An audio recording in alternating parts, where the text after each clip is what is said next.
Page 45, America the Beautiful, is the last piece in the book. At the top of the page, they are talking about parallel thirds. What's a parallel third? Well, glad you asked. First, what's a third? Well, we're talking about an interval of a third. Remember, on piano, an interval of a third is simply two notes with one white key in between them. Parallel is when they're going in the same direction at the same time, just like I just played. This is parallel. The other way would be in opposite directions, where you start here and then you go. But we're not talking about that. Parallel is they're going together. And you get them on the second line, last measure in the left hand. You see those thirds? Starting with a 3-5, then a 4-2, and then a 3-1. This fingering, when you're first starting out, is really awkward. I had a time with it. Let's just forget this piece for a minute. Let's just go to a C position, a C major, right? I'm going to go up here because my belly's in the way. All right. And what we do is we play the first one, then we play the next one, play them legato, connect them, go back down. You may have to do this one hand at a time for a while, but try and get it where you can control your fingers and get them smooth and even down at the same time. Speed isn't important here. You want to go nice and slow. This kind of thing happens a lot in music, and it's really kind of important that you get it. Now, look at the fourth line down in the left hand. Oh, there's giving you a new note. Isn't that nice? The second ledger line below the treble clef is an A. Because you know one ledger line is a C, right? So you just go down a couple of notes and that's the A. Third line in the first measure of the left hand, you're here. And the A. Now you have parallel thirds again going up, but this time the fingering is all, you got a 2-1 here and another 2-1. Not much we can do about it. The pedal will help connect the sound, so just do the best you can with the fingers. Well, I got off on the parallel thirds, and that's the left hand. Let me talk about the right hand. You can figure it the way they're doing if you want.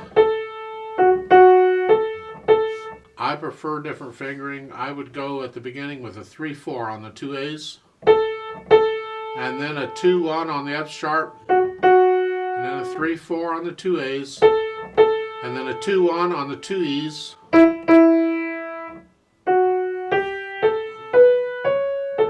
then in the last note of the first line I would do a 3 again because you got the 2 A's coming. And I'd finger this the same as the first line.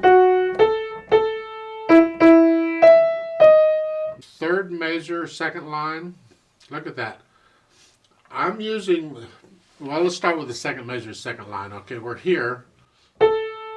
Okay, for the 2 E's, and then you go up an octave. They're showing third finger. I'm saying why, because you can reach up an octave and hit it. Here, the trick is that if you do that, you use third finger on the D sharp for the third measure. That puts you in position to play those. Now they're showing a break in the phrasing there, and I disagree with it. I would connect all of that as one phrase. And the first line is, I'll talk about the phrasing in a minute. I would connect these. Then, in the third line, first measure, I would do a 5-4.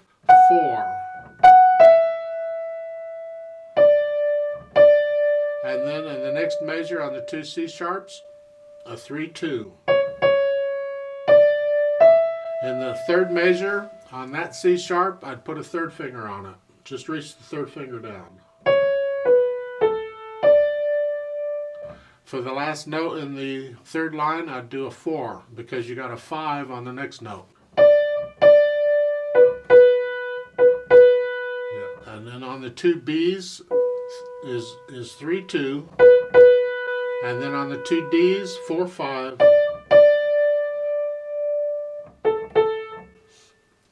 And then you got 3 A's coming up, and I would do them a 2-1-2. Yeah. And then for the last two measures, it's a 3, a 5, a 1 on the A, and then reach down at the second finger for the G, and then up for the E, kind of spread out, like so. And then for the last measure, it's a 1, 4. You can connect those with the fingers. You don't need the pedal. I mean, you have the pedal helping you out, but the point is, let's still do it with the finger. For the left hand, it's pretty straightforward. You just got the chords. Second line, third measure, look at that. It's 5, 2, 1. And then a 5, 3, 1. And then for the last measure, that 5, 3. Rest. And the third line down, last two measures. Now you're in treble clef here because the clef sign changed at the end of the second line. You see that? So for the third line, most of it were in treble clef. So for the next to the last measure, that is C, middle C. It's a C sharp. Third finger.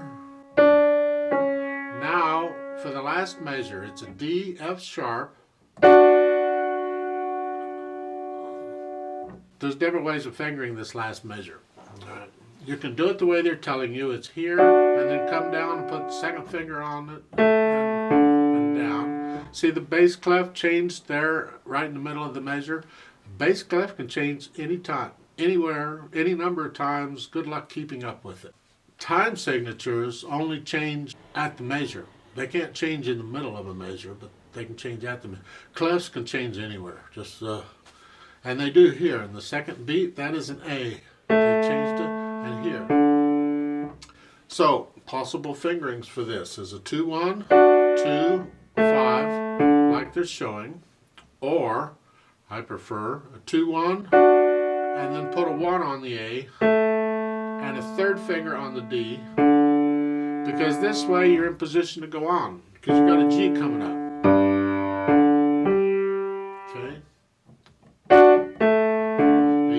Put the second finger on the half note D if you want to.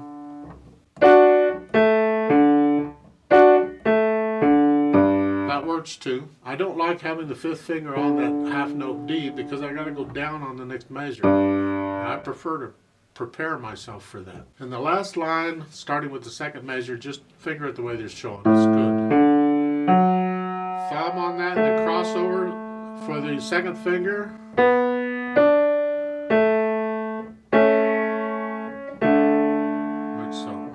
Did I mention this was in D major? 2 sharps, C's and F's. I guess you'd figure that out on your own, wouldn't you? Pedaling wise, you can pretty much do the legato pedaling, but I would prefer to hear a break between the phrasing. But let's talk about the phrasing. In the first line, they're splitting this up in a couple of phrases, and I disagree. I think it should be one phrase right up until the last note of the first line. That should all be one phrase, in my opinion. I would connect it all.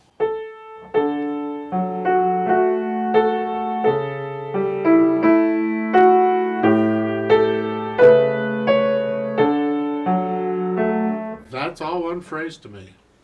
Now I want to break it. Now I want some silence in the right hand.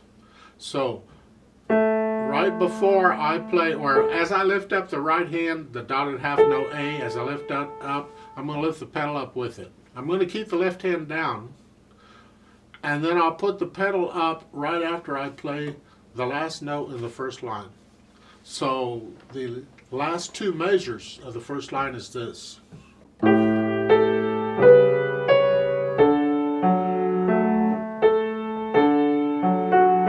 And the second line, I would put that all in one phrase up until the last note of the line.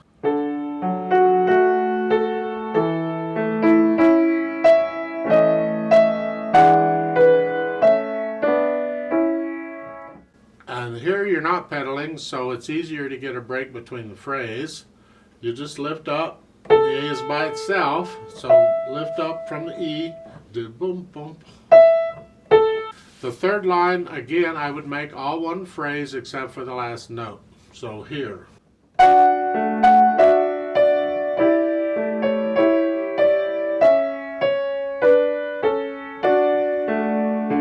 And then lift the pedal up with the right hand here, and then I can put it down right after I play that last note in the line, in the third line, and then change it again at the next measure.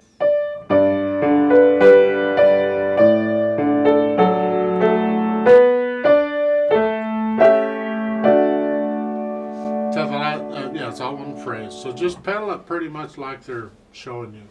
Now let's go ahead and try this out together slowly. Okay, it's in C or common time. I'll give us 3 counts because there's a 1-beat pickup. So go ahead and put your hands where they go, and I'm going to start with third finger on that first note. And the foot's on the pedal, so here we go. 1, ready, go.